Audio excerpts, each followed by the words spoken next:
21:37, gracias por estar del otro lado todos ustedes. Vamos a estar en la pantalla del 11 hasta las 10:30 con esta edición del Ventilador de Amigos Periodistas que ya vamos a estar presentando en un ratito. ¿Cómo andan? Muy bien. ¿Cómo están por acá? Bien. ¿Todo en orden? Claro. ¿Cómo andan? Ya vamos a presentar a los invitados del día de hoy, ya los vamos a presentar en un ratito. Pero antes, para no perder tiempo, porque hoy tenemos una hora, queremos presentarles el informe del tema de hoy, que habla de los números de la pobreza. Pero nosotros vamos a hablar más allá de la pobreza, más allá del desempleo. Desempleo y pobreza, un flagelo sin solución. Mirá, el informe, volvemos y debatimos.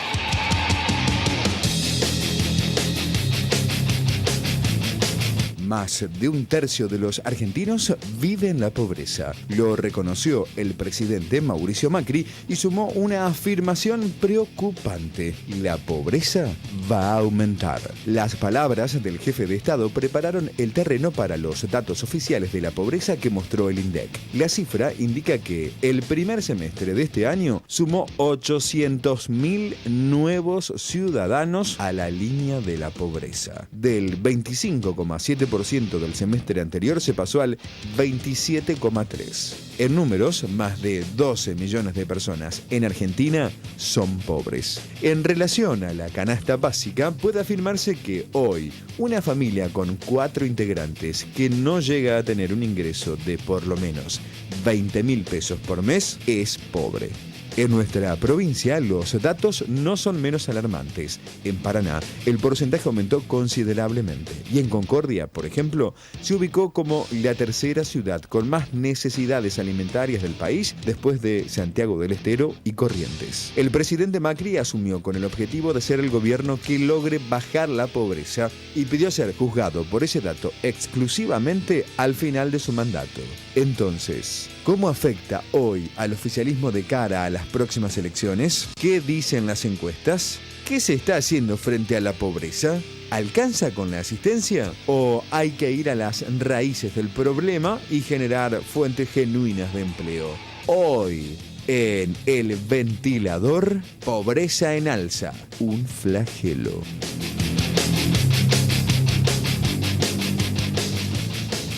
Pobreza y desempleo en alza, ya vamos a hablar de eso también. Vamos a presentar a los invitados. Paola Conroy, vamos a empezar por las mujeres. Bueno, muchas gracias. Invitadas, las nuestras ya están saludadas, obviamente. ¿Cómo estás? Muy bien, muchas Amiga gracias. De la casa, aparte. Gracias por la invitación. Por favor, Pau. Carlos Tota Damonte, gracias también por estar de Diario 1.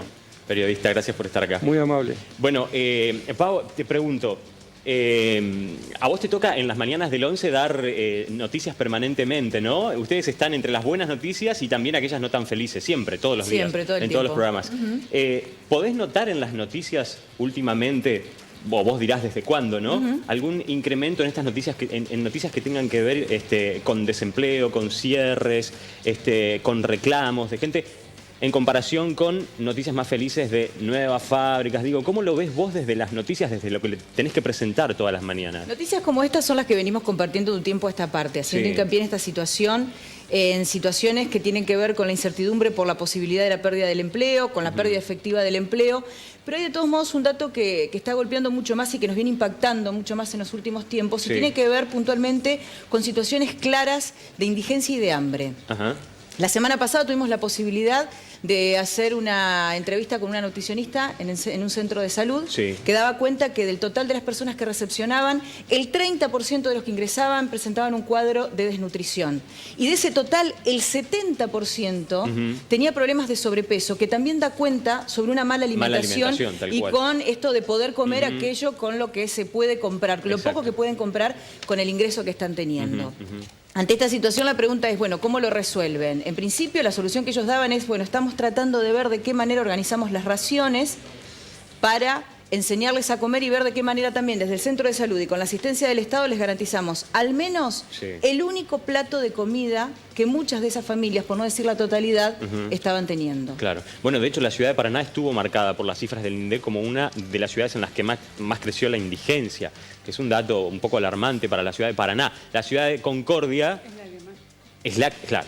Pero también eso es un poco histórico en la provincia de Entre Ríos, ¿no? En el caso de Concordia, digamos, creo que es el triste caso testigo del crecimiento de la pobreza. Y a mí me parece que nosotros hoy no tenemos que quedarnos en el dato duro de decir Concordia tiene mucha pobreza y más indigencia aún, sino decir, bueno, de acá para adelante, ¿cómo se resuelve? ¿Por qué?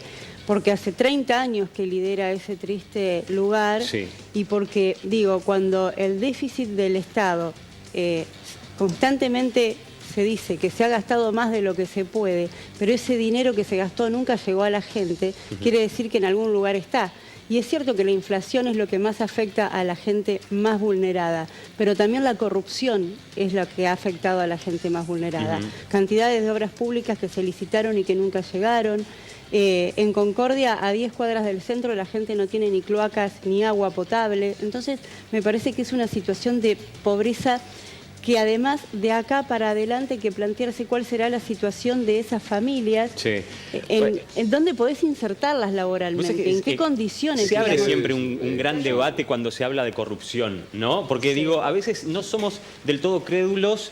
En realidad siempre lo ponemos en el centro del debate, así la corrupción tiene que ver directa o no directamente que ver con la pobreza, digamos, ¿no? O la indigencia, o con la... Y la inflación también, son dos... Por supuesto, ni hablar. Tengo un dato de la UCA que dice que desde los 80 hay entre un 20 y un 25% de la población que nunca salió de la pobreza, desde los 80. Ese número siempre quedó ahí, un poco más, un poco menos, pero que les cuesta ascender a tener seguridad, a tener escuelas, a acceder a la salud pública. Ese dato es de la UCA, entre el 20 y un 25% desde los 80 que nunca salió de la pobreza, a pesar de las distintas situaciones que tuvimos en el país, un poco más favorables o menos favorables económicamente. Sí, bueno, es todo un dato ese, ¿no? Porque... No es algo de ahora. Digamos, estamos hablando de un 20% seguramente del total de ese 27,3 que da hoy. 27, a ver, si estamos hablando que un 27% es lo que se conoció en la primera parte del año y el mismo presidente, Marcos Peña y demás, hablaron de que iba a ser el número entre un 6 y 7% más, estamos mucho más altos que ese 20%, que una situación de promedio que desde el 80 existe en una construcción de esta sociedad que no dista mucho de todas las sociedades latinoamericanas. Sucede también en Chile es peor, por ejemplo, y teóricamente están mejor económicamente que nosotros. Solo que iba, digamos, y más o menos contestándote lo que decías, que por ahí me llamaba un poco la atención. Es decir, si nosotros estamos pensando realmente en el futuro, el mayor ingreso de presupuesto no es nada más y nada menos que para pagar deuda, seguir acrecentando esta situación, nadie está pensando en una solución. No lo está pensando ni este gobierno, ni el anterior, ni ninguno. Digamos, cada uno morigerar situaciones. Hoy creo que este gobierno está pensando, de Mauricio Macri está pensando más en ganar una próxima elección que en resolver este tema, que es un tema que es real, lo vemos en la calle. Vamos al centro. No necesitamos números. Vamos al centro, no hay nadie en el centro, nadie está comprando, esto está paradísimo, digamos, y es real. Lalo, de todas maneras, digo, me parece que el dato, aún triste, es un poco mejor que el del 2004, cuando Concordia tenía un 71,6 de pobreza y otra cifra un tanto más grave aún de indigencia. Que en ese momento creo que la ubicaba como primera en la ciudad. Y en ese contexto fue quien fue gobernador de Entre Ríos, Jorge Busti, que digamos se vio obligado a dar una respuesta. Pero parte del problema se atribuyó a grandes cantidades de operarios que quedaron viviendo en Concordia cuando se terminó la construcción de Salto Grande, que no eran familias locales, pero que de pronto quedaron desocupadas y generaron grupos sin trabajo, que se sumaron a otros que ya venían. Digamos, estamos... Para mí lo más grave de esto ¿Vos decís que ese fue un factor que pudo haber empezado a generar el gran Concordia, ¿no? El cordón digo, es un ejemplo nada más de cosas que se fueron sumando cosas, a crisis de la citricultura, del arándano, de las economías regionales. Son cosas que le pasan a las ciudades grandes. Las ciudades más grandes reciben toda la inmigración. Se seca. Pero no era el caso de Paraná por mucho tiempo, ¿eh? Porque porque esto de Gran Paraná, realmente, el haber crecido un 104% en relación a todo el país... ¿Entendés? Es un dato muy... Todo el país es sumamente violento. Nosotros vivimos acá, lo vivimos todos los días. 104%. Es una barbaridad. Y bueno, nada. Incluso me parece importante en este contexto analizar qué pasa con la provincia de Entre Ríos, y cómo van a ser los coletazos y cómo va a quedar posicionada. Porque a partir de esto, digamos, de los datos que se van manejando, uno va viendo que a lo largo del tiempo Entre Ríos sigue ubicándose con las ciudades de mayor pobreza, de mayor indigencia, de mayor desocupación. Lo señalaban también. Vivimos en una provincia que ocupa el lugar 19 en el ranking del sueldo promedio, digamos. En el sueldo promedio a nivel nacional, Entre Ríos está en el número 19, con trabajadores estatales que cobran prácticamente la mitad de lo que puede cobrar un estatal en la provincia de Santa Fe. Sí. En ese contexto y en esos coletazos, ¿cómo es que va a quedar la provincia de Entre Ríos también? Cierto. ¿Qué medidas se van a arbitrar para tratar de revertir de una vez y por todas la situación y dejar de tener a concordia entre las ciudades con mayor desocupación y pobreza? Está bien. Carlos, hay algunas, digamos, hay pequeñas acotaciones. Ahí podemos descontar 4 provincias, que son las provincias patagónicas, que tienen sueldos muchísimos más altos que lo que son en la provincia de Entre Ríos, pero quiero ver cuál es el poder adquisitivo del trabajador. ¿Me entendés? Son las 4 primeras provincias las Patagonias. Las patagónicas son las primeras 4 provincias. Sacá las 4 primeras provincias. Así todo Entre Ríos sigue quedando en un lugar preocupante en cuanto a lo que es el ingreso promedio del trabajador. Esto que dice Paola, el punto es que la riqueza estructural que tiene Entre Ríos, el recurso que tiene Entre Ríos, no es el mismo que tiene Santiago del Estero. No podemos estar atrás de Santiago del Estero. Digo, hay algo que realmente hay que recomponer y que arreglar. Lalo, una cuestión. Sí. En Concordia subió 2 puntos la indigencia y bajó la pobreza.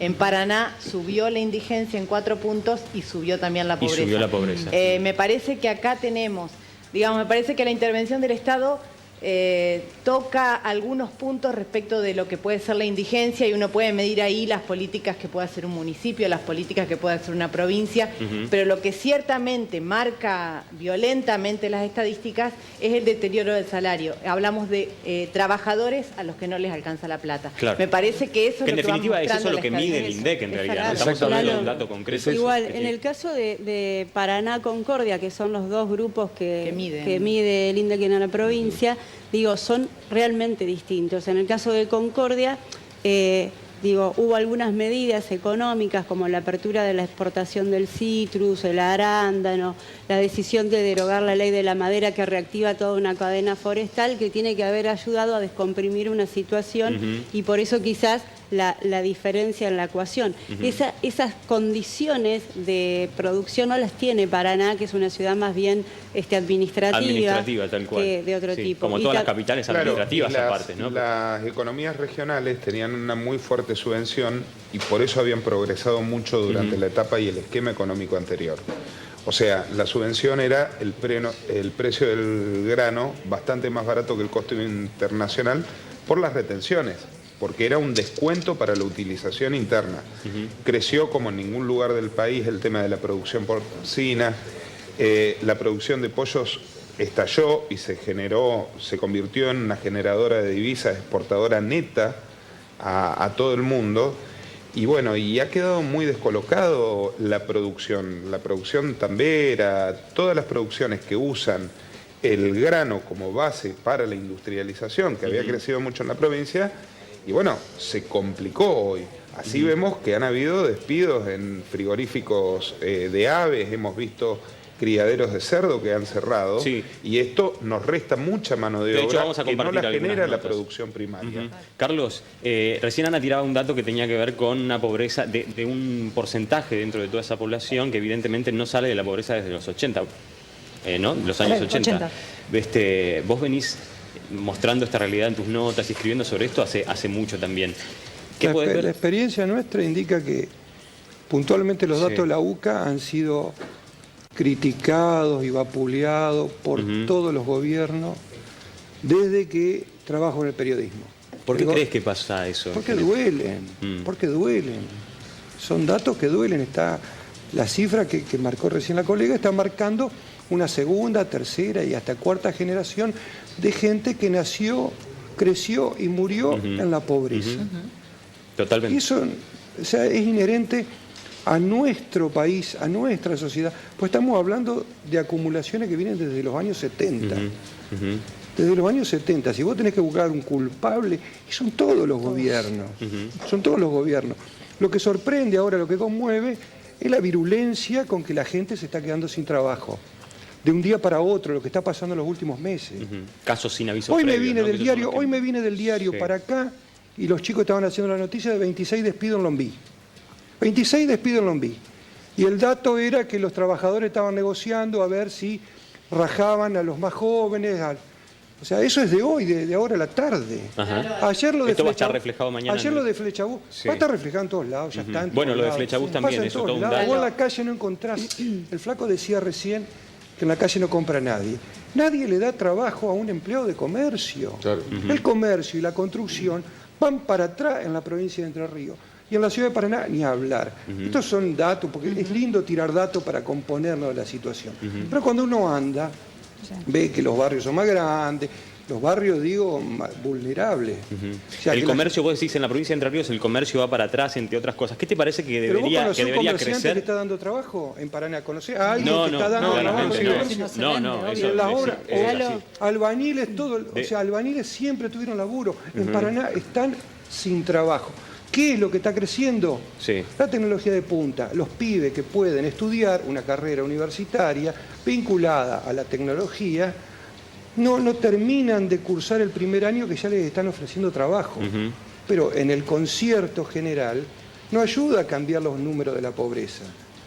Pero hay una parte de la cadena productiva que no estamos impulsando, digo, pues no puede ser solo lo tecnológico que crezca, ¿no? Que está bien, que a mí me parece fantástico, pero vamos a aprovechar a saludar a Antonio Tardelli, gracias por venir, ¿eh? ¿Cómo te va? Muchas gracias por sumarte. ¿Cómo estás? Bien, bien. Bueno. Escuchando, tratando de entender por dónde Está vamos. bien, estás recién llegado. No estamos hablando de números del INDEC, pero más allá de los números, digamos, ¿qué hay detrás de eso? ¿Cuáles son las áreas que más están creciendo? Recién tiraba el Carlos, ¿no? El tema de la tecnología. Nosotros hemos tocado en este programa un poco cómo afecta incluso la tecnología, que tiene que ver con la venta online, ¿no? La venta online tiene que ver con la tecnología, a la venta tradicional, ¿no? Y cómo esto está afectando a los comercios. Esos son cambios de Porque paradigma. es un cambio de paradigma. Yo estoy de otra acuerdo. cosa, me parece. Sí, estoy de acuerdo. Pero ¿qué se está haciendo, A mí no? me Para que parece toda esa gente no quede en la digamos, calle. que son temas distintos, digo, porque si alguien logra desarrollar un proyecto de tecnología de punta, bueno, ojalá le vaya fantástico y genere mucho empleo y lo empuje la provincia, pero que también lo empuje el privado, que hasta ahora me parece que siempre acá hay un reclamo demasiado exacerbado sobre el Estado, pero no estamos mirando la pata privada que forma parte de la No provincia sé si recuerdan, tuvimos un y que tiene que invitado reaccionar. que había desarrollado un software Pero, que nos habló digo, del... Yo no quería entrar en el tema de la política en esto, porque la verdad que cuando uno habla de cifras de pobreza, habla de un montón de familias que la está pasando Por pésimo. supuesto, sí. Pero sí me parece que hay que sincerar algunas cuestiones, porque cuando hablamos de los números de Concordia,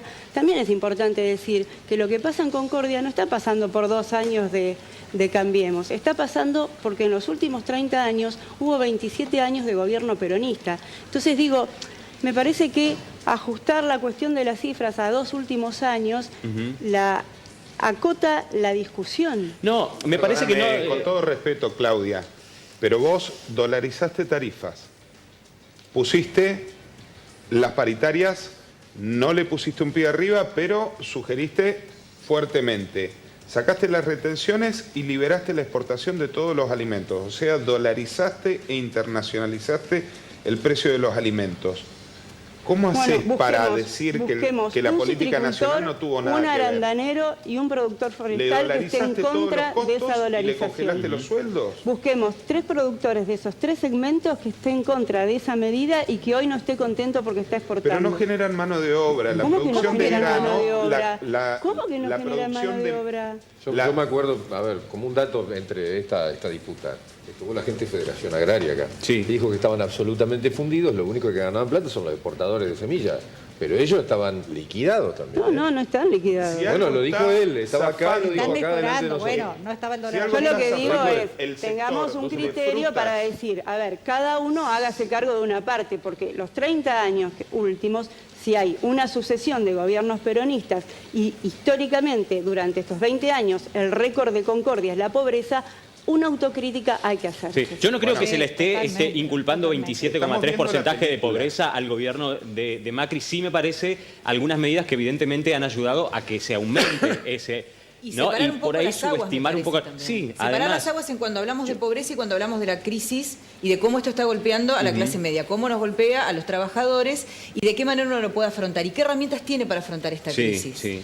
Sí, porque además... uno se encuentra con una cantidad de gente, hablamos sobre, bueno, ¿cómo haces? Pones el aire a 25, no lo prendés, no te vas de vacaciones, achicás gastos, bajás el HD, dejás de pagar una determinada cosa y vas viendo de qué manera piloteás. Pero eso no pone en riesgo, por ejemplo, la educación de tus hijos. Quizás priorizás otras cosas, achicás gastos. Ahora, por otro lado, tenemos que analizar la situación de la gente a la que se le juega la vida en esto, y de gente que no puede dar un salto de calidad, y de gente que se encuentra con gobernantes que ninguno se hace cargo de lo que pasó antes ni de lo que está haciendo. Estábamos compartiendo imágenes, veíamos imágenes del volcadero. Sí, pues son terribles. Son en la ciudad de Paraná imágenes- es muy dolorosa esa Imágenes en una realidad. oportunidad donde tuvimos la posibilidad de entrevistar a un hombre de 37 años, hermano de un adolescente de 16 que había sido atropellado por un camión municipal, estaba durmiendo entre la basura, Hace relativamente esperando, poco esto, ¿eh? Exactamente, esperando ser el primero cuando llegaban los camiones recolectores de basura para poder agarrarlo mejor, según ellos. Terminó internado en el San Roque, Exactamente. está bien este por hermano, suerte. el mayor de 37 años, el menor de 16, 8 hermanos, los 8 analfabetos. Claro.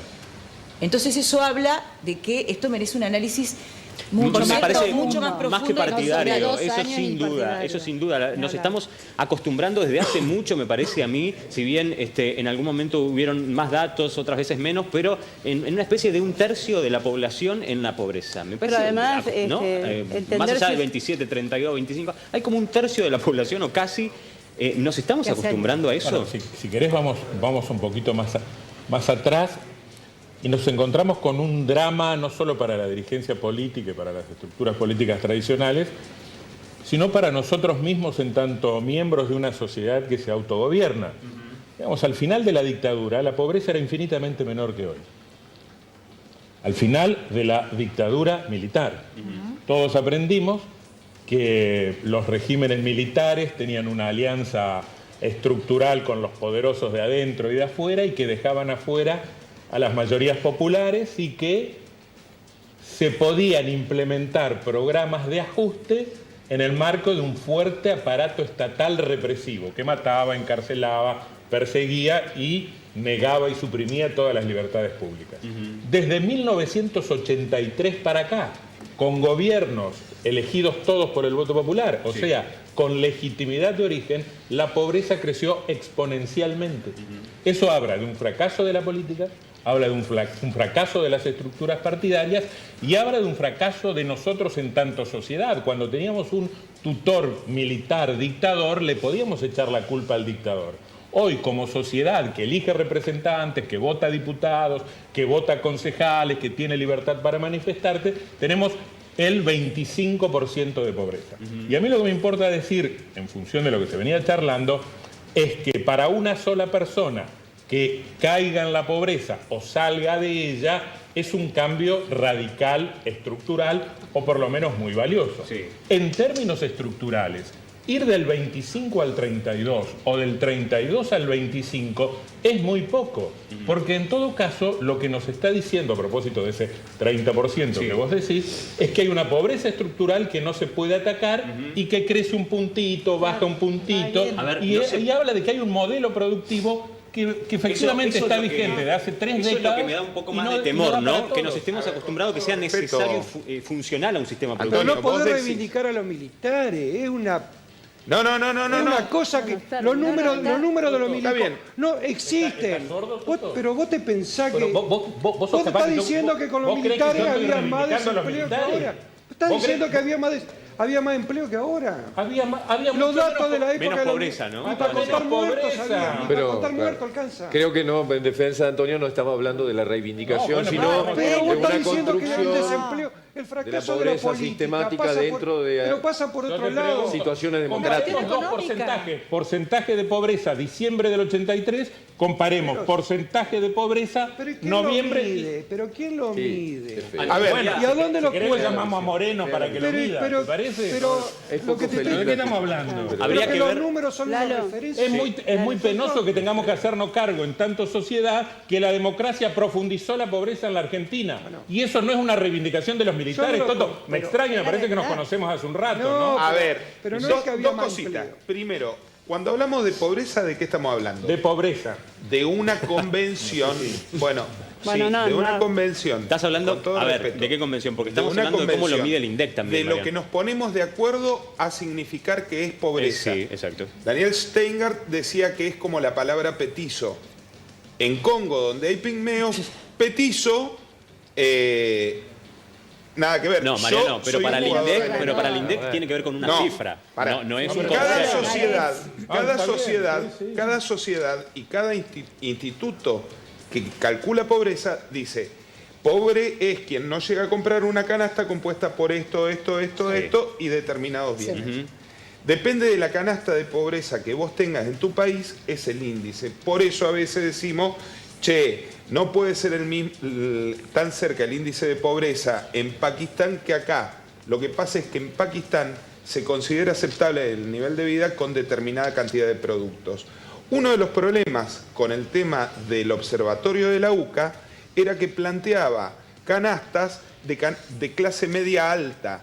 Entonces, hay otra tradición de alimentación y de consumo que a lo mejor llegaba bien, daba un número, y sin embargo era considerado pobre por la UCA, y por otra parte no se contemplaba todo lo que no tenía que pagar. Igual yo creo que más porque allá había una prestación del Estado. Con respecto a tu reflexión de la dictadura, Mariano, no es la UCA, es el INDEC. Digamos. Bueno, no hay champán. Lo que pasa es que INDEC toma más o menos la misma canasta que la UCA, actualizada con la canasta de consumo del año 2004-2005, que es una crítica que hay de los estadistas. Lo que yo te pregunto es, al principio de la dictadura, en el año 75, ¿de cuánto era la pobreza en Argentina y cuánto fue en el 83? A ver, no, pero no nos quedamos el modelo productivo lo impulsó la dictadura. No nos quedemos en eso, Porque muchachos. la dictadura se encontró con el colchón de bienestar que había generado el último gobierno popular. Pero es una comparación tal vez bueno, un el poco último feliz, gobierno popular no tampoco era que había generado un enorme bienestar, ¿no? Gente, un minuto. A mí lo que me preocupa es una situación que estaría bueno que también lo planteemos a esto, porque básicamente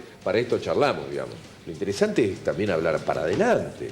Nosotros tenemos un presupuesto ahora que estamos leyendo, que sabemos para qué vamos a gastar el dinero de esta Argentina ahora, para adelante. Lo que va a ser el año, viste, 2 años y medio de Macri. Bueno, sabemos, se licuaron los sueldos y una situación. Antes no conocíamos las cifras, bueno, qué sé yo. Mañana, flaco, el mes que viene, ¿qué hacemos? Sí, a mí me parece que esta discusión del presupuesto es una mirada muy sesgada, porque Cambiemos, por ejemplo, no tiene mayoría en el Congreso. Entonces ese presupuesto sí o sí tiene que ser consensuado, si no, no va a salir. Entonces no hay tanto problema con eso, porque cada uno de los artículos tiene que ser sí o sí consensuado con el peronismo, de cualquiera de sus matices, como dicen, o de cualquiera de sus expresiones. Lo que sí me parece que estas cifras nos interpelan como sociedad. Los que tenemos hijos tenemos que pensar que de acá a 5 años, a 10 años, esos márgenes de pobreza van a ser los vecinos, los cordones, la gente con la que haya que diseñar un modelo de Estado y de gobierno. Entonces va a ser muy difícil poder plantear cómo se sale adelante como provincia y como sociedad. Y lo otro, para cerrar, Lalo, es que ahora hay datos, desde 2007 a 2015, el INDEC no funcionó eso es un y tema teníamos menos pobreza que Alemania. Para discutirlo en un rato, pero recién vos estabas hablando de nuestros hijos, Paola también hablaba de la educación, Carla Cañete es una vecina de la ciudad de Paraná, una joven estudiante, que hablaba de, si bien no estamos hablando de alguien que cayó en la línea, por debajo de la línea de la pobreza, pero sí alguien que tiene que rescindir y prescindir de algunas cosas como estudiar, por ejemplo, porque ya para el pasaje Paraná-Santa Fe no le alcanza. Mira, ella lo explicaba así y ahora debatimos.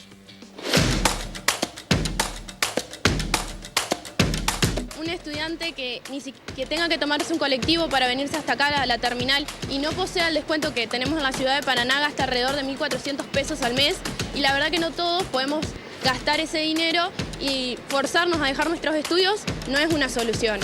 Por otro lado, es el tema de las frecuencias de los colectivos. La verdad que se nos pasa el tiempo y nosotros queremos llegar a nuestras casas, queremos estudiar, queremos llegar a tiempo a la facultad, porque a veces tenemos que cursar, tenemos que rendir y no podemos demorarnos. También nosotros necesitamos gastar en fotocopias, necesitamos comer, y la verdad que el dinero que uno gasta por mes es demasiado. ¿Cuánto en promedio? Y alrededor de 3.000 pesos contando apuntes, comida, transporte y otros materiales que a veces necesitamos. según las carreras de cada uno. Estamos trabajando en poder conseguir un medio boleto, es decir, un descuento donde se nos cobre aunque sea la mitad del boleto, pero no hemos tenido respuestas. ¿Hay algunos que han dejado durante este año por los gastos? Y sí, la verdad que sí. Como dijiste recientemente, los aumentos son cada vez mucho más frecuentes y cada vez se hace más difícil y a veces uno se entera un día para el otro de los aumentos. A veces uno se entera porque de casualidad abrió el noticiero, prendió la tele y vio el noticiero, o se entera acá cuando viene y paga el pasaje.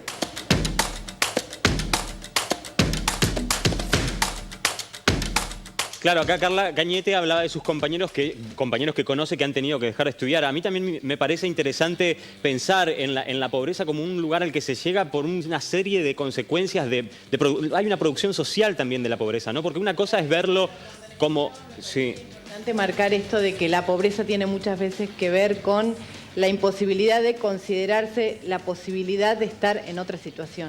Y en eso es clave la educación y la posibilidad de acceso a la universidad, que ha sido un poco el debate que ha asignado el último par de meses. Yo creo que sabemos que el INDEC mide la pobreza como una familia de 4 integrantes, claro, que no pasa los 20.000 pesos de ingresos, sí, por mes. Digo, es una forma de medirlo, está bien, tenemos que conocer esos datos para saber por qué camino vamos, ¿no? Pero estas otras realidades son las que hacen que si esta chica no puede continuar una carrera, después tal vez no pueda conseguir un trabajo, entonces tal vez no pueda mantener a su hijo. Digo, hay también una construcción de la pobreza. Me parece que es importante incluir en lo que uno puede entender como pobreza otras categorías. El acceso al estudio, el acceso a la tecnología. Cuando yo insisto en el... Que es un camino a la pobreza. Claro, ¿no? Digamos, que cuando yo insisto en interpelar al gremialismo y preguntarle cuál es el modelo de Estado que está pensando, cuál es el modelo de trabajador que está pensando, es porque de acá a un tiempo, si uno no piensa en capacitar, si uno no piensa en una planificación, también va a generar pobreza. Pobreza intelectual, pobreza económica, pobreza social. ¿Vos decís cerrar universidades y sacarle las computadoras a los pibes? Si no pensamos en ese tipo de cuestiones de proyección hacia adelante, cerrar CONICET, cerrar INTI, de financiar la salud. De todas maneras, no está cerrado CONICET, digamos, ¿no? Digo, para no decirlo Nadie así. Cerró universidades, claro, nadie cerró el CONICET. Lo que hubo sí en el kirchnerismo fue una apertura indiscriminada de universidades con las que, digamos, sin ninguna planificación se generó un mal gasto del presupuesto. Todo respeto, no, digamos las cosas como son.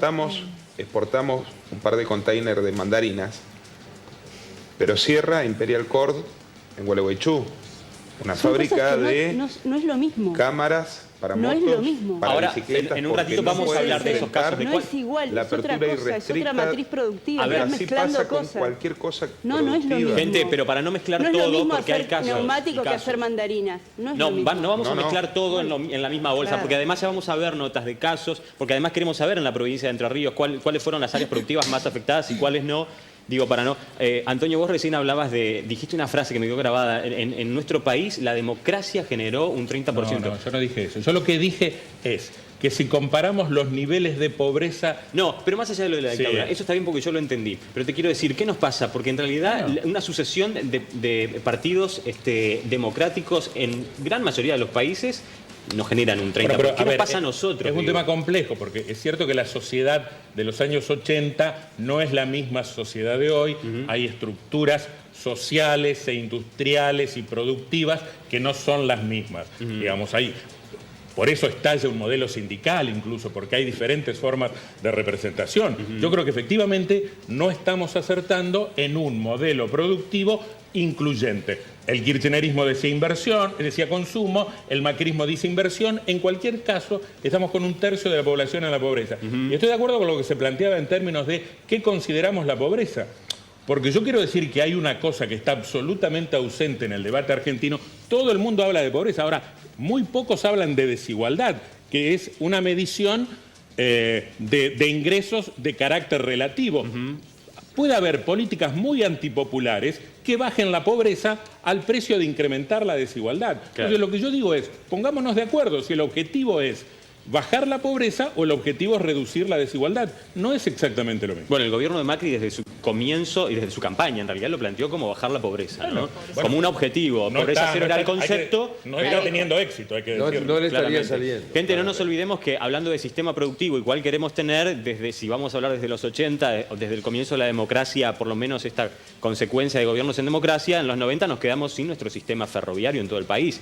Digo, no sé si es posible el sistema sistema productivo que nosotros anhelamos sin una red ferroviaria que un país de estas dimensiones necesita los costos también. son muy altos, por supuesto, Digo, si no tenemos tren. Claro, bueno, son muchísimas las consecuencias. El informe del que vamos a presentar a continuación habla del desempleo exclusivamente, y después de esto queremos presentar algunas notas hablando de casos de empresas, pymes, algunas más grandes, otras más chicas, que han cerrado en la ciudad de Paraná y en la provincia de Entre Ríos. ¿De qué rubros son? Bueno, mira el informe, ahora debatimos.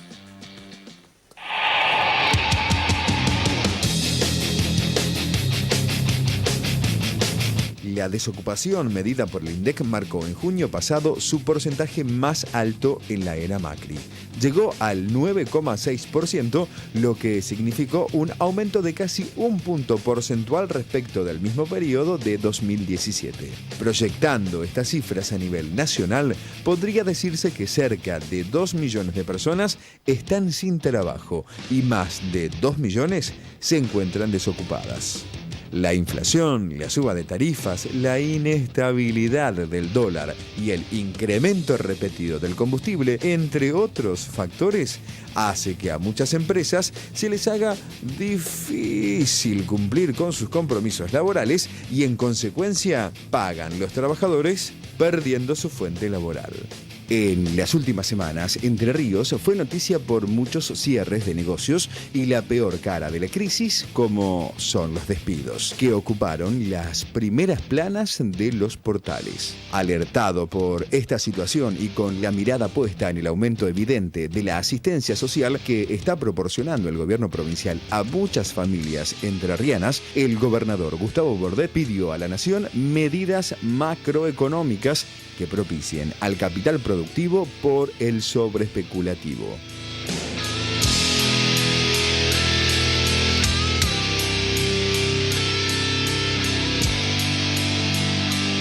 Conocemos desde hace un tiempo esta parte por las noticias, incluso por familiares, por amigos, por casos conocidos de gente que se queda sin fuente de trabajo. Hay, Carlos, por ejemplo, en el caso del Diario 1, los diarios siempre ha sido un lugar en donde también se ponen clasificados para... Si vamos a hablar de la industria nuestra... No, bueno, ese tema también, ¿no? Pero ¿sabes qué te quería preguntar? Que ahora lo podemos tocar. Pero estos clasificados que siempre se veían en los diarios ofreciendo trabajo. Sí, sí, sí. ¿Qué pasa con eso hoy, digamos? No, pero eso va en crecimiento.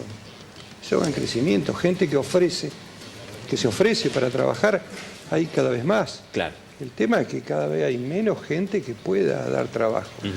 Y volvemos al principio, los empleos menos calificados son los que más están sufriendo.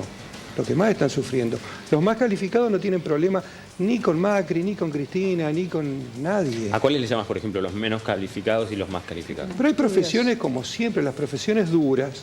El que tuvo la suerte de hacer todo el trayecto educativo con la panza llena, para decirlo de una forma gráfica, no tiene problema de trabajo, porque se la rebusca de alguna forma, porque tiene una instrucción intelectual determinada. El problema de la pobreza, porque yo escuchaba, trato de analizar el debate y me pongo en el lugar de la gente que aparece en las imágenes, el pobre. ¿En qué estamos aportando nosotros a cambiar la situación de esa gente? O sea, creo que en muy poco, en la medida que no hablemos de salud, de educación, de contención, de políticas activas. A mí cuando me hablan de la grieta, yo firmo la grieta, pero la firmo desde hace 200 años. Son ellos contra nosotros. El día que el dólar se fue de 38 a 40 fue una patada en el pecho. ¿Quiénes son ellos? Los que ponen el dólar de 38 a 40. Esa brecha generó una pérdida para el país comparable a la generación de un PBI de 3 años en la Argentina. O sea, son datos concretos que vos le avisé cuando fue lo del corralito, que Caballo supuestamente le avisó a algunos amigos para que saquen los dólares, pasó ahora hace un mes. El ministro Echeverri le avisó a los exportadores lo que iba a pasar con el dólar y los tipos se hicieron millonarios. O la banca Morgan hizo negocio con 2.000 millones de dólares. Se habla de... Eso genera pobreza. Cuando yo te digo ellos, ellos son ellos. Y cuando se habla de años de corrupción, no refiriéndome a los años del kirchnerismo, de años de corrupción en nuestro sistema político, ¿crees que afecta, que tiene que ver directamente con el aumento de la pobreza? Lo que sucede es que la sociedad, nosotros como sociedad estamos corruptos. Lalo. Si fuese una cuestión más decente, el que robó va preso. y le caben los años que le tengan que caber. Está bien, pero Claudia decía, por ejemplo, ese falta, dinero que se ocupó, que no está, se podría... Mirá, ¿Eso es así? ¿Cómo lo ves vos? Te doy un dato de corrupción estructural. Sí. Se licita para una obra pública y el que gana la licitación le da el auto al inspector para que vaya, un empleo del Estado, sale con un auto de la empresa a hacer las inspecciones, porque el Estado no le da el auto. O sea, esa es la clase de control que tenemos en este país, en cualquier gobierno. A ver, un minutito, sí, Claudia, que estaba pidiendo la palabra. Nosotros no podemos subestimar a toda la gente que nos acompaña en el programa. Cuando yo hablo de corrupción, no estoy hablando de un autito que le prestaron o no. Estoy hablando de los millones que se llevaron y que faltan en bancos, en escuelas, en camas de hospitales, porque digamos, cuando nosotros hablamos del Estado, ¿de qué estamos hablando? ¿De una entelequia? Estamos hablando de la plata que pone luz, que pone la corrupción es un no, déjame terminar. Un minuto para cerrar. Porque si no, digo, entonces cuando hablamos de corrupción es la plata de todos nosotros que se usó para otra cosa y que falta donde tiene que estar. Y quizás es justamente donde hay más pobreza, donde esa plata hace falta. Y lo otro que quería decir es que me parece que la provincia tiene que hacerse un replanteo sobre el modelo de provincia que tiene hoy. El que soñó alguna vez, cuando Entre Ríos se integró en la región centro, se equiparaba con Santa Fe. Y hoy no llega ni siquiera a los talones, ni de la escala salarial de Santa Fe, a las metas de competitividad y al desarrollo de Córdoba y Santa Fe. Bueno, y hoy no logra de gas, equiparar, déjame terminar, no logra equiparar ni los salarios de Santa Fe, ni los de Córdoba, y no logra ensamblarse porque no puede competir. A ver, perdóname, tenés un polo industrial en la ciudad de Rosario y tenés un parque industrial en la ciudad de Santa Fe que tiene una diferencia histórica. No me podés decir que cuando se integra Córdoba, Entre Ríos y Santa Fe estaban más o menos en el mismo plano. Uno de los motores económicos de la República Argentina es la potencia del campo cordobés y el polo industrial que tiene. Entre los dos polos no llegan a ser el polo industrial del conurbano, pero estamos a un mundo de diferencia que Entre Ríos, una provincia pastoril, durante los últimos 10 años, 12 años, se arrimó bastante. Durante los últimos 10 años no era la provincia pastoril. Uribarri dijo que dejaba de ser la provincia pastoril para ser una provincia turística. No fue ni turística ni pastoril. Déjame terminar porque yo te dejé terminar. Me parece muy bien lo que vos decís, que la corrupción por ahí se puede haber llevado bancos. Me resulta raro el planteo de los abanderados de la anticorrupción, que manejando la ciudad más rica de Argentina al nivel de un PBI de Bélgica, durante 8 años terminaron haciendo estudiar a Capital Federal. Capital Federal, hacer estudiar a los pibes en contenedores, en containers, le hacían escuela containers. Ahora vamos a hablar del tema. Y acá en la provincia tenemos otro nivel. Pero nosotros como comunicadores tenemos la obligación de explicarle a la gente que los presupuestos del Estado se gastan de año en año. Entonces, todo lo que recibís en un año lo gastaste al año siguiente. No es que tenés un ahorro que vas metiendo mano. Entonces, si vos sos más eficiente o no, te endeudás más o te desendeudás. ¿Está? Entonces Argentina viene de 10 años de desendeudamiento y en los últimos 2 años es un pico de endeudamiento que nos lleva a la situación que une el hilván entre el gobierno de Alfonsín y el gobierno de Kirchner. Durante todos esos años el que puso las políticas económicas en Argentina fue el Fondo Monetario. A ver, Mariano, dame un minutito para escuchar mensajes y ahora vamos a... Un minutito. Vamos a escuchar los mensajes de ustedes del otro lado en el 343-505-4874. Andrea, buenas noches. Buenas noches. El señor Damonte hablaba de los 29 empleados que echaron de Lombí. Yo soy uno de los que trabajaba ahí. Hola, en Paraná, a 4 cuadras del centro, en Barrio Pirola, por ejemplo, no tenemos ni cloaca. Eso también nos hace más pobre, más indigno. Me pregunto, ¿qué diferencia hay con Concordia? Hola, muy interesante el tema. A veces pienso que la gente tendría que, por ejemplo, ponerse a sembrar, como se hacía en una época. No digo que eso soluciona todo, pero por lo menos podríamos comer un poco mejor. Hoy ya está casi imposible. Hola, soy Matías. La verdad que los políticos son los culpables de todo esto que nos está pasando. Opino, como el señor Tardelli, que con esta democracia, de alguna manera, en ese punto estamos peor. Y les pido a todos, por favor, que no creamos el verso de el déficit cero. Eso no sirve para nada. El Estado tiene que garantizar cuestiones dignas, entre ellas el empleo. Hola, soy Marta. Qué bueno que traten este tema. Creo que habría que apoyar más a las pymes y no asfixiarlas. Hola, a los panelistas le pregunto, ¿creen que la corrupción era la del gobierno anterior? ¿Hoy no hay corrupción? Claro, sí, a mí me parece que este tema es, digamos, si nos ponemos a revisar, yo no sé qué gobierno pasó, ¿no?, sin corrupción. Nos puede asustar más a algún nivel que otro. Me parece triste que la discusión sea, que convivamos con eso y que nos deje tranquilos que un gobierno fue más que otro. No nos puede dejar tranquilos eso. Sí, la tolerancia a la corrupción creo que está como muy instalada en la idiosincrasia del argentino. La frase tenemos un límite medio alto, ¿no? Roban pero hacen es una frase que más uno se la ha grabado a fuego. Pero más allá de eso estabas hablando y me sentí muy interpelada por esto que marcaban sobre ferrocarril. Yo soy hija de un ferroviario que se quedó sin trabajo en el año 95 cuando privatizan el ferrocarril después de toda una vida, a pocos años de jubilarse. En Rafaela. En Rafaela. Ese es el año en el que coincide que yo vengo a vivir a Paraná para poder estudiar, con un padre desocupado y una madre docente. Yo pude llevar adelante mis estudios universitarios. Y no me parece un dato menor porque esto tiene que ver con algo que vengo marcando y tiene que ver con las herramientas con las que cada uno va teniendo para poder sortear este tipo de situaciones. Sí, que de eso y cuántas herramientas menos le van quedando a muchas generaciones. En una entrevista con la titular de Estadísticas y Censo de la provincia de Entre Ríos, ella hablaba sobre la crisis de 2001 y el tendal que dejó la crisis de 2001. Y los pibes, los jóvenes que eran pibes, que eran niños en el 2001, hay una cantidad de gente que se convirtió en pobre y nunca más pudo salir de esa situación. Hay una cantidad de pibes que a partir de eso y con esto que marcaban sobre la pobreza y la desigualdad, entiendo que pobreza es la imposibilidad de acceder a diferentes cuestiones. No pudieron acceder a una educación, no pudieron acceder a determinadas cuestiones que hoy los ubican en un lugar de pibes que no tienen formación y que son los precarizados, a los que les cuesta o conseguir trabajo o a los que los toman por 3 meses. Y que muchos ya son padres también, Paola.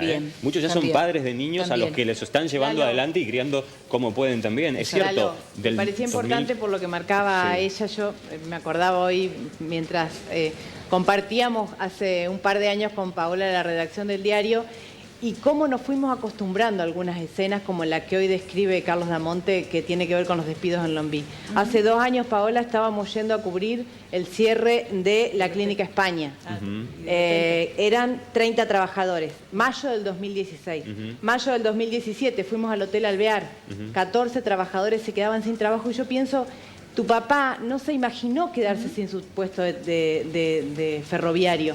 Y al trabajador del Hotel Alvear también le pasó que no se imaginó que el Hotel Alvear iba a cerrar. O sea, hay golpes muy fuertes para la ciudad de Paraná, digamos, despidos en el Diario 1, 80 despidos en el Diario de Paraná, en la Clínica España, digamos, son de hecho, una de las cosas, ESO de Cervantes y Buenos Aires. Una de las cosas que más está llamando... un día con los 9 chicos de la ESO... Eso te iba a decir, porque lo que más está llamando la atención en este tipo de casos es el modo en que se enteran los trabajadores de esto, ¿no? La desprolijidad total. Queremos compartir una nota que tiene que ver con una empresa metalúrgica que hace poco en la ciudad de Paraná, en Jorge Newbery, también cerró de forma intempestiva y dejó a muchos empleados en la calle. Mira el informe.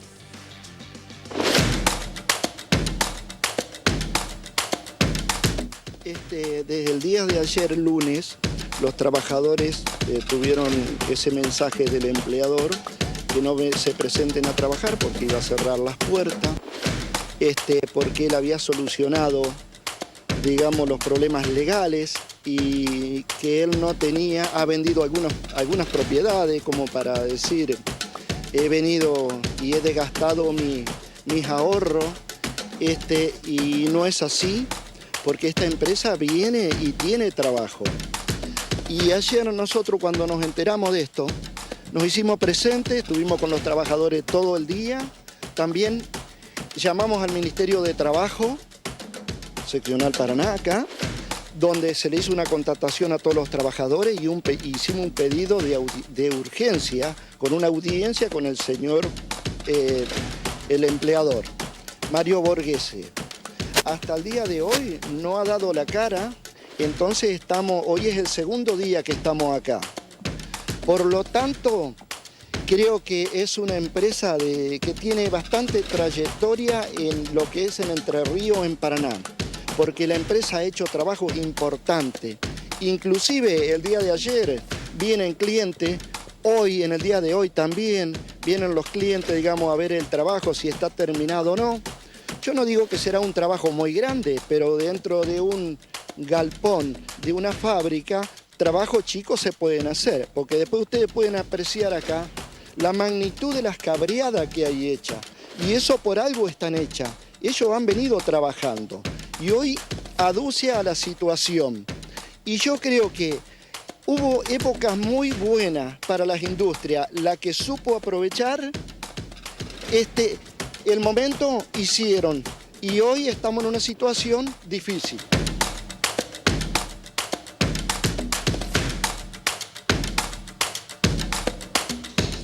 ¿Cuál te parece, Claudia, que puede ser la situación del gobierno de cara al año que viene, que es electoral, teniendo en cuenta que pidió ser evaluado por bajar la pobreza? ¿Te parece que puede ser algo revertible, este 1,5 arriba de lo que se había medido en el año pasado? Yo creo que hay 2 o 3 situaciones que son interesantes para ver. Que el gobierno haya admitido que no pudo contra la inflación, que el gobierno haya buscado una solución que a no todos conforma, que es la del Fondo Monetario Internacional, para oxigenar justamente los números, pero que si no, no entiendo dónde, en qué otro lugar se hubieran buscado los recursos, digamos.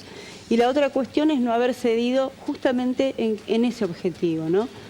Creo que antes nos pasó que en crisis similares las consecuencias fueron gravísimas en términos institucionales. Hoy al menos hay otro tipo de contexto, otro tipo de diálogo. Creo que la oposición ha sido fundamental para sostener la situación. Sí, lo han dicho hasta mismos funcionarios claro, oficialistas. sí, y me parece que eso habla también de un cambio de actitud de todos, de entender que acá nadie se va a salvar solo, que hoy hay un país y que en ese país estamos todos y que si no hablamos, los que tenemos poder de decisión, las cosas no van a cambiar. Ajá. Antonio, ¿y qué te parece con respecto a la ciudadanía en general, ¿no? Al principio me parece que empezamos a celebrar que el gobierno admita algunos errores, que esclarezca situaciones que no conocíamos y demás. Hoy, ¿te parece que eso sigue teniendo la misma tolerancia por parte de la ciudadanía? ¿Se lo sigue viendo bien? Pero es que yo creo que hay un tema de demandas que van para atrás. Esto es, se supone que en una democracia, si evolucionamos, las demandas son crecientes.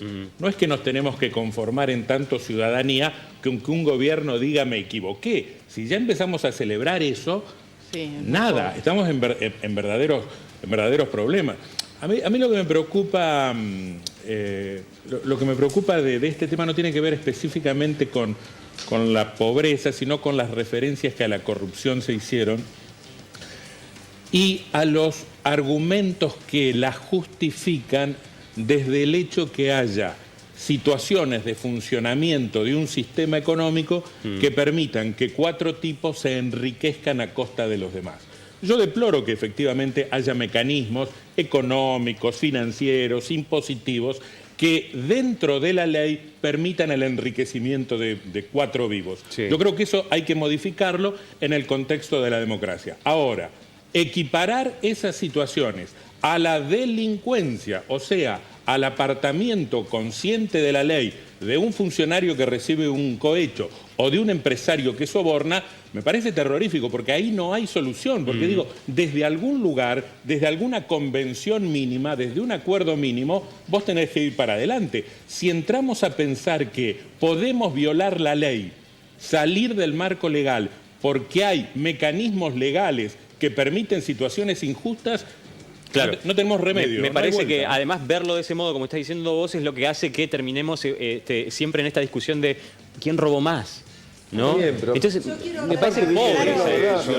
Es tan poco, digamos. Eso es tan poco, cuando en realidad, viste, hablando de esta cuestión de la previsibilidad y demás, tenemos que estar muy atentos acá en el programa, digamos, ¿no? Ha pasado. Tenemos que estar muy atentos del crecimiento de la violencia. Va a suceder. No le podés dar de comer a tu hijo. No le podés dar de comer a tu hijo. Hemos visto últimamente situaciones de mujeres apresadas por haber cometido un delito de llevarse un paquete de aceite. Bueno, hagamos algo, esta es la realidad. Para que no pase pero eso. Hagamos algo. Yo digo esos números muy claros de lo que está sucediendo. Esto es así, lo que va a pasar. ¿A vos te parece que genera un estado de ánimo? Lo dijo Grabois el otro día y lo dijo muy claro, hablando de imágenes, ¿viste? Decir, onda, mirá, qué sé yo, cuando aumenta la pobreza o cuando ya realmente no tenés nada en el bolsillo, hay que inventar un circo. Y cuando el circo se termina hay que arrancar con el palo para sostenerlo, porque no hay otra vuelta. Y el camino, es polémico, lamentablemente, es inalterable. A ver, Ana. Ayudemos, vayamos a los comedores, pongámonos a cocinar, hagamos otras cosas. No me parece bien el discurso que está diciendo Alejandro, para nada. No, menos sentado frente a una pantalla donde hay tanta gente escuchándonos. Si la solución es la negación de Marcos Peña hablando en diputado, una negación total del funcionamiento de lo que cómo está un análisis del país. Pero ¿cómo está el análisis del país? Si vos te sentás delante de todos los diputados de la Nación y decís que no pasa nada, loco, no sé qué pasa. A ver, me parece que nadie está negando ningún problema. Me parece que justamente, digo, yo comparto esto que dice Antonio, es una lástima que nos conformemos con nada más que el diagnóstico de la realidad y que no aparezcan las soluciones. Pero también me parece que es importante decir que nadie está negando. Hubo un presidente, Macri no dijo, acá tenemos menos pobreza que en Alemania. Macri no dijo, no está el INDEC. Eso no cambió la realidad. Me parece que cuando... Macri dijo una tormenta, estamos de frente. Hay situaciones que no tienen nada que ver conmigo durante un año y medio. Yo creo que cuando Ale habla de negar, estás hablando de negar el ánimo social que se está... Pero ¿crees que hay una recepción de eso? Aparte hay situaciones yo lo que creo que es muy peligroso que nosotros estemos acá sentados y digamos, estalla todo. No, estalla todo, no, me parece que tampoco es el mensaje. Hablan permanentemente del déficit primario y no hablan del déficit fiscal que incluye el financiero, que lo inflaron a lo pavote endeudando al país. Y entonces, explícale técnicamente o en palabras de la calle por qué, si vos tenés una deuda que tenés que pagarla a fin de año, es importante el déficit de funcionamiento y no lo que le debes de intereses al banco. Mariano, estamos pasaditos de minutos. Ana, para irnos con algo un poco más positivo, estuvo Alejandra Esnaola sentada acá, entonces nos dijo que con este dólar alto, a lo mejor el turismo crece, el turismo interno, a lo mejor gente que viene de Brasil, entonces busquemos, veamos, que a lo mejor ahí va a haber mucho trabajo, a lo mejor algunas también economías regionales con el tema del dólar alto pueden exportar. Entonces tratemos de tirar un poco de buena onda porque la crisis está, el número está, el hambre está, ya lo sabemos. Cuando hemos tenido la oportunidad también de tener turismo receptivo del exterior, a veces no nos hemos comportado también con los turistas, inflando unos precios sería muy acotado Estamos decir, pasadísimos que sería muy acotado decir tenemos tantos índices de pobreza o Concordia o Paraná, si no planteamos cuál va a ser de acá para adelante la solución. Sí, que es lo que hablaba Ale hablaba de eso, es así. Hablo del futuro, hablo del presupuesto. Bueno, el Fondo de la Soja, porque estamos pasados. Fue creado en 2009 para hacer mano de obra federal desparramado por todos lados, que eran albañiles e ingenieros que redistribuían y le daban laburo a la gente. ¿Por qué no repartieron el petróleo entonces? Sí, hubiera sido mejor que coparticiparan las retenciones. Que no lo saquen. A ver, gente, un minuto. El 30% de las retenciones de la soja se coparticiparon. Mariano. No se coparticiparon, se creó el fondo de la soja, que es una cosa diferente. Hubiera sido mejor que se coparticiparan las retenciones de modo tal de que entraran en la distribución primaria. El fondo de la soja fue una limosna que el gobierno de Cristina Kirchner dio a los gobernadores para encolumnarnos. ¿Me dejás terminar? Es mentira, encolumnarnos. ¿En qué si fue en 2009? Gente, hasta acá con el tema del fondo de la soja, por favor, porque es un temazo y que la verdad no tenemos tiempo para empezar a tratarlo hasta ahora cuando estamos pasados. Carlos, ¿cómo ves el panorama de acá en adelante, no? Los próximos meses, por lo menos. Mirá, se habla de 3 meses que faltan para el trimestre, el último trimestre. Te lo resumo en una frase. Yo la tengo allá arriba porque la recuerdo siempre, que es casualmente del abuelo de Antonio Tardelli, que decía que este país se maneja con 5.000 tipos honestos y capaces. Y el presidente Ilía no los alcanzó a tener. Fue senador de Ilía. Creo que han pasado 40 y pico de años y sigue este país sin tener 5.000 tipos honestos y capaces para manejar el país. Bueno, es triste pensarlo así, somos 44 millones. Pensar en que no, me parece también un concepto en todo caso. Yo creo y quiero creer que hay más de 5.000 honestos, a lo mejor no en las funciones que deberían estar. Hay eso puede versiones. ser. Barrio Nuevo pidió que dejaran de robar 2 años. También, bueno. Gente, estamos pasadísimos. Paola, mil gracias por venir. Gracias a ustedes por la invitación. Estás todas las mañanas con César Abraham en las mañanas del 11. Desde las 9. Desde las 9, exacto. el interventor que puso Macri. Gente, nos tenemos que despedir. Para de nuevo el interventor que puso Macri en el partido. Sí. Ahora me acordé. Gente. No sé que no lo tenía. ¿Cuál era el Barrio Nuevo? Gente, nos estamos pasando. Antonio, cortito, por favor. Como llegué tarde, tal vez me perdí al principio. A ver. La pobreza subió y me parece obscena. El nivel de pobreza que hay me parece una grosería, una pornografía. Sí. Creo que el modelo no va, está clarísimo que no va. Ahora, yo veo, primero, que la pobreza bajó respecto del primer semestre de 2016 y veo mucha gente preocupada por la pobreza que celebraba el 30% de pobre con la soja $600. Eso quería decir. Ok, gente, lamentablemente no tenemos más tiempo, pero este tema da siempre para mucho. La verdad es que necesitamos espacios donde podamos debatir no solamente los números, ¿sí? Y no en forma partidaria, sino hablar de cuáles son los pasos de acá en adelante, en qué cosas sí nos tenemos que poner de acuerdo entre todos. Por eso seguramente vamos a volver a hablar en el ventilador de este tema también. Gracias a todos ustedes por estar del otro lado, gracias a los invitados por venir, a Maysandi también, muchísimas gracias por el look de todos los días. En Urquiza 1062, los mejores looks Maysandi hombres. Y gracias a todos ustedes, mañana nos vemos a las 21:30 hasta las 11 mañana en la pantalla del 11. Gracias.